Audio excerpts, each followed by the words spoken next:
No corporations, no expensive additives. Just soil, seeds, and 6 methods that once helped families harvest several times more food. Methods that are rarely talked about today. And yet, 80 years ago, they were a normal part of almost every garden. Then something changed. After the war, an entire industry emerged, now worth hundreds of billions of dollars. And the more people relied on purchased fertilizers, the less they remembered the methods used by generations before them. But the most interesting part is that this knowledge never truly disappeared. It remained in old manuals, journals, and agricultural archives, and today we're going to uncover some of it. To understand this story, we need to go back to 1943, the height of World War II. Across America, millions of families were growing vegetables in what were known as victory gardens. During food shortages, people could not rely solely on stores. They grew food themselves, and they did it without most of the modern products that are considered essential today. Historical records reveal a remarkable number. Nearly 40% of all vegetables in the country were grown in these home gardens. Not because of a miracle, not because of expensive technology, but because of certain principles of working with the soil. After the war ended, things began to change. Military factories were converted to civilian production. New markets appeared. New products, new ways of farming. Gradually, the old methods faded into the background. But the soil did not forget. And today, we'll explore 6 principles that helped produce abundant harvests then and still work today. The first one seems so simple that most people don't even take it seriously. But it's exactly where we'll begin. Secret number 1, chop and drop. When the season ends, most gardeners remove plant residues from the garden. Older gardeners often did the opposite. They observed how nature works. Look at a forest. No one gathers the fallen leaves. No one hauls away the branches. No one clears the ground down to bare soil. Everything stays where it grew. That is exactly how fertile forest soil is formed. When a plant completes its life cycle, it returns part of what it accumulated back to the soil. Leaves become mulch. Stems gradually decompose. Soil organisms receive food. The cycle continues. Old victory garden manuals often recommended leaving part of the plant residue directly on the beds, and this provided several immediate benefits. The soil dried out more slowly.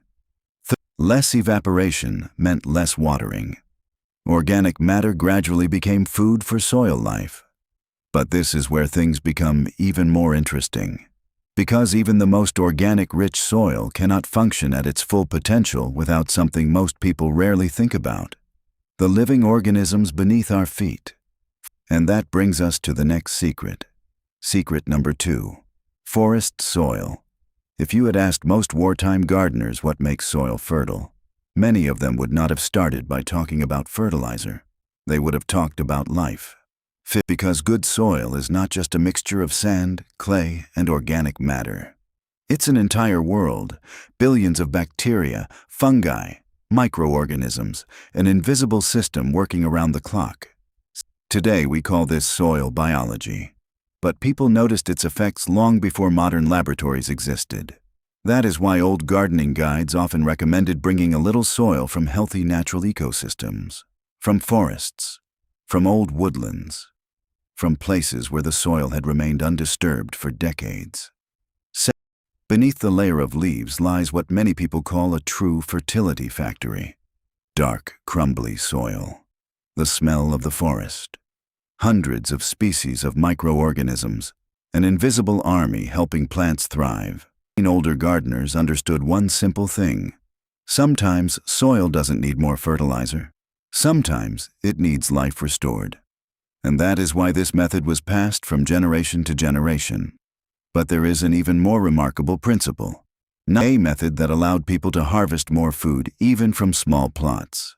And interestingly, it was invented long before modern science. Secret number 3, the Three Sisters system. For many indigenous peoples of North America, Corn, beans, and squash were never just vegetables. They were considered a family.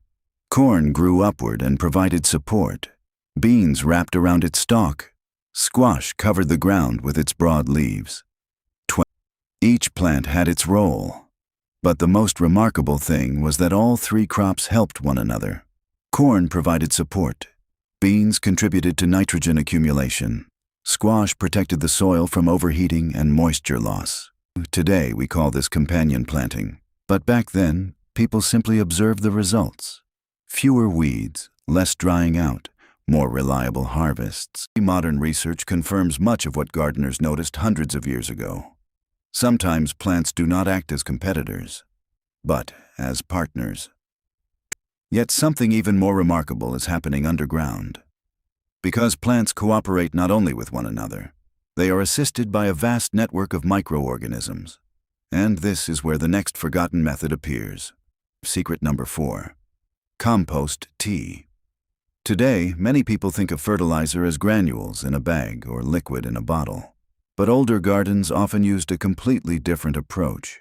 They focused on multiplying life. They took finished compost, placed it into a cloth sack, lowered it into water, and left it there for a day or two. From the outside, it looked like an ordinary bucket of water, but inside, something much more interesting was happening. Microorganisms began multiplying rapidly. Bacteria increased in number. Beneficial soil life spread throughout the solution. Then this infusion was used for watering and spraying. People noticed that plants looked stronger, the soil became more active, and diseases appeared less frequently. For gardeners of that time, this was not magic. It was observation. But the more industrial products spread, the less people remembered methods like these. Yet one important problem remained. Even the most active soil gradually loses its qualities if left unprotected. And that is exactly why the next principle was considered essential by nearly every experienced gardener. Secret number 5. Living soil cover. Older gardeners often repeated a simple rule. Bare soil does not remain fertile for long. When soil is left exposed, the sun heats its surface. The wind carries away moisture. Rain gradually destroys the structure of the top layer, and underground life begins to decline. Nature almost never leaves soil bare. Wherever you go, in a forest, a meadow, or even an abandoned field, something is always growing. That is why, after harvest, many families did not leave their beds empty. They sowed crops that were not grown for food.